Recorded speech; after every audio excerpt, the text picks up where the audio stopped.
Hi, magandang araw po sa inyo for our first reading for today. I'm sorry I wasn't able to give you the third reading kagabi because I'm really tired po kagabi.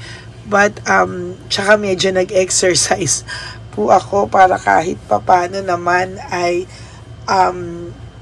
mabawasan ang ating mga timbang at lumakas po ang health natin dahil marami pa po kayong nangangailangan sa akin, kaya kailangan ko pong ingatan ang aking katawan. Okay? So ngayon po ay tayo po ay reading of the day. Ano po kaya ang makikita natin sa reading of the day? First reading of the day today. Yan.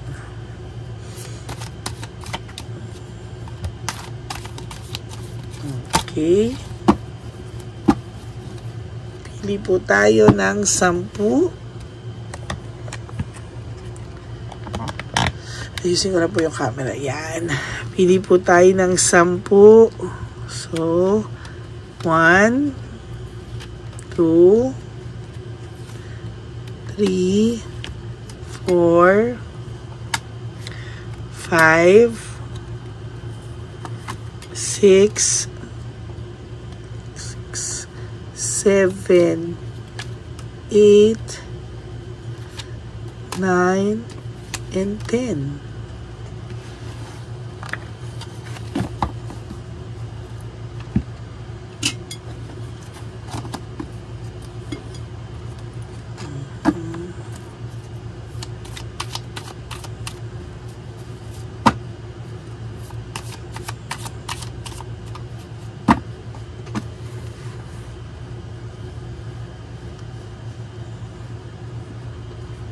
Pili po tayo ng 10.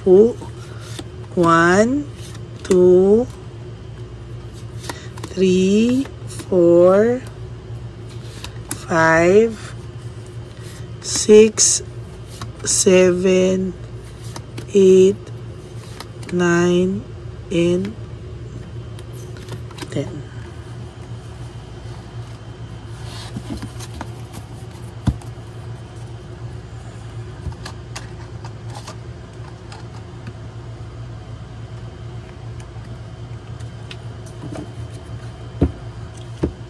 Ayan, huwag niyo po skip to. Dahil dito po tayo kukuha ng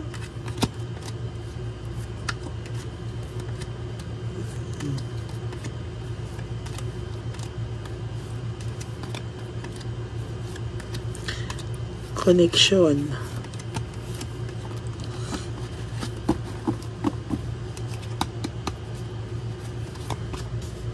Lack of balance. Parang sa nakikita ko po dito ay nagsisimula na pong mawala ng balance yung kanilang sinimulan. Ano? Kung binabalansi po nila ngayon, parang nagsisimula na pong lumabas yung mga totoong kulay nila, parang nagsisimula na pong lumabas yung mga hindi medyo magagandang mga ugali nila sa isa't isa. Nagsimula po sila na sobrang sweet, panay last, panay yung mga mainit ang simula po nila, no? Parang kala mo wala nang bukas, very very sweet. Pero ngayon po parang nagsisimula na po silang tumabang sa isa't isa. Yan, nagsisimula na, oh.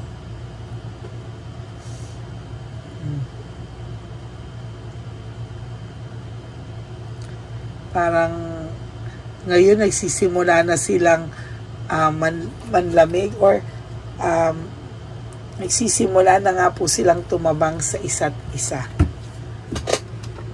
Yun lang, ha?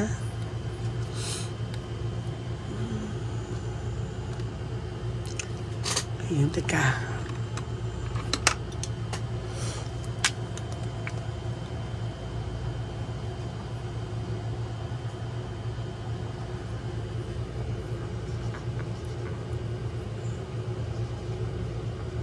Nagsimula silang very sweet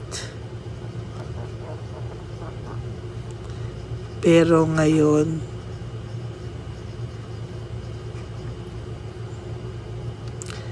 tumatabang na.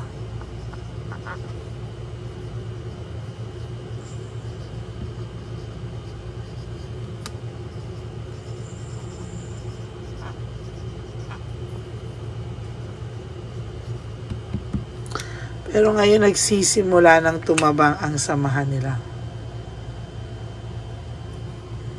Parang gusto kong nagsisimula ng tumabang.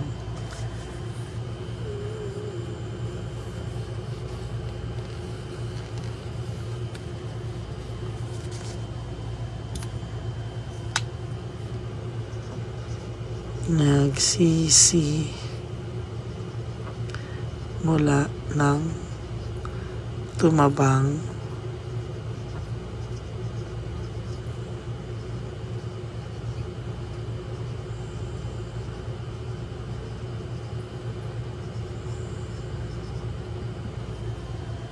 yan.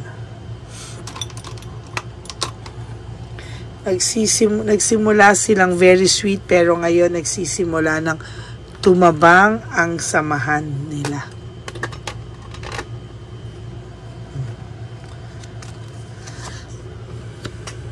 Yan, no? Parang nagsisimula ng lumabas yung mga kinikim-kim nilang mga inner voice nila, meaning parang yung mga pinipigilan nilang mga masasamang ugali, nagpe-pretend sila, ayan, naglalabasan na unti-unti, and somehow nagkakaroon sila ng panic mode or ng tension sa samahan po nila, no? Sabi ko nga sa iyo, very sweet po itong nagsimula. Kala mo they are so much in love. Kala mo mga artista to na, kala mo mga social na mga love team na talagang kala mo kung saan-saan nagde-date na magagandang lugar. Pero ngayon po, nagsisimula ng tumabang ang samahan nila. No? Somehow, your person ay nakakaramdam po ng frustration na bakit ganito. Akala niya iba to, no? Akala niya ito ay, wow, nagkaroon na ng bagong thrill, nagkaroon to ng bagong parang feeling niya nagkaroon siya ng bagong mundo, ng bagong kilig, pero parang nawala lang din naman po, no? Somehow I can feel and I can see that there is this sudden awareness, choosing happiness. Parang nakaramdam po itong taong to ng pagkalungkot, no? Or biglang pagkalungkot na parang bigla niyang naisip na bakit daw nakakaramdam siya ng ganito, no? Ngayon nasasaktan din siya, nararamdaman niya bigla na, ngayon bigla niyang nararamdaman na saktan ka pala niya. Ngayon bigla niyang naramdaman na somehow ay nakasakit pala ako ng tao. Ba, ngayon lang po sa kanya nagsisingkin na may nasaktan siyang tao. There's anger and argument, no? Sa totoo lang po, sa nakikita ko dito, parang hindi niya po akalain, no? Hindi niya po akalain na, ayan, no? Hindi niya akalain na somehow ay mag-aaway na rin sila, may argumento na din sila. At ito po ang news ko sa iyo, kasali ka po lagi sa argumento nila, no? Parang yung babae gagawin niya lahat, mabwisit lang po sa iyo yung person mo, no? Or yung third party niya, or yung si Chabelitan Palaka or si Shocks, gagawin niya po lahat, mawala lang talaga o mabwisit lang talaga sa iyo at talagang tuluyan ng mainis sa iyo. Pero ang nangyayari po kasi ngayon, sa kanya naiinis yung person mo dahil nananahimik ka naman. Ikaw na nga yung niloko nila, pero ayan, ikaw pa rin, ikaw pa rin yung pinapalabas na masama, ikaw na nga po yung niloko. Ang dami mong na-loss na opportunity, na-miss na chance, dahil po sa pagmamahal mo sa taong to. Inuna mo po ang taong ito kaysa sa sarili mo. Kaya sa totoo lang, ang dami mo pong na-miss na chance sa buhay mo, no? may group conflict po sila. Talagang lagi po silang may conflict ngayon. Ay, sandali. Nakakuha tayo ng parang yan. Dati po, very, very secure sa iyo yung person mo. Very, kumbaga ay talagang maayos ka maayos ka mag-handle ng relationship ng tao. Parang ito po ay binihisan mo Parang lahat ay napakasarap ng buhay ng taong ito sa iyo. No? Kaya ngayon po, nare-realize niya na sana kahit alam niya ayaw mo na sa kanya, lalapit pa rin siya sa iyo.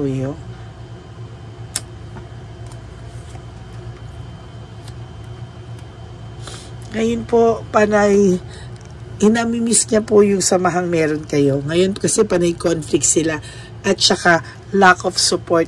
Wala po sa kanyang suporta ito masyado tong person niya ngayon. Parang siya pa po yung nagdadala ng relationship. Samantalang nung time mo, ang nagdadala ng relationship ay yung ikaw, no? So, somehow, he wants to reach out to you. Parang gusto niya pong mag-reach out sa'yo. Hindi niya lang po alam papaano. Ayan,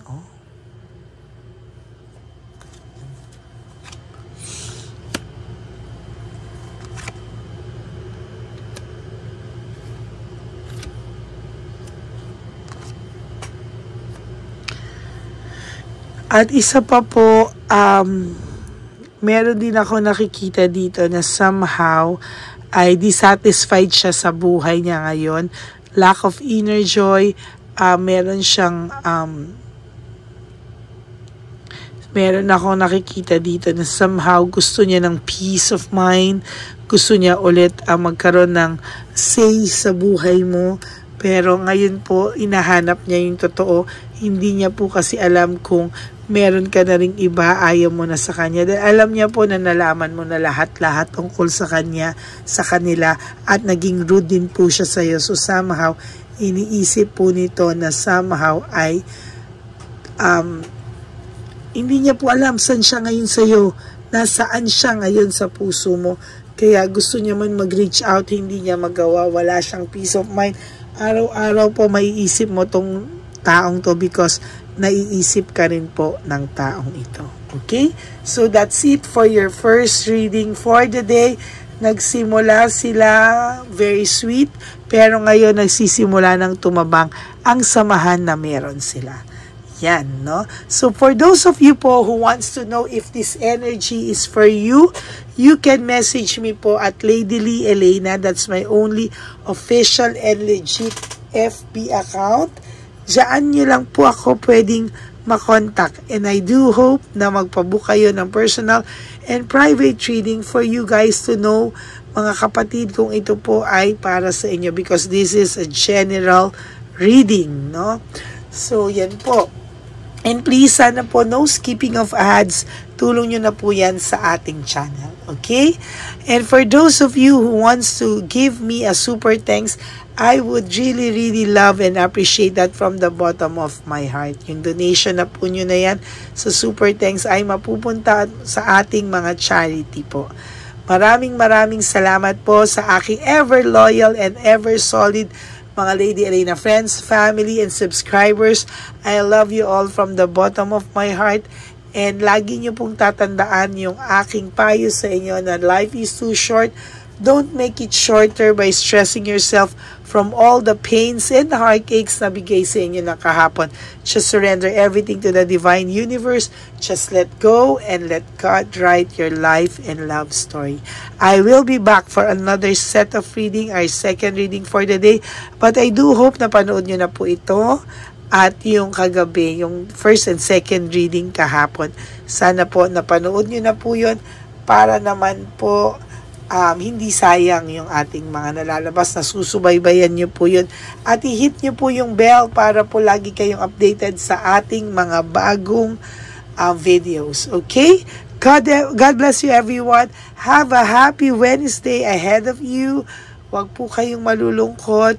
At kapit lang po, hindi po kayo pababayaan ng Divine Universe. May God bless you all and I will be back for another set of readings. See you on my next reading. Bye!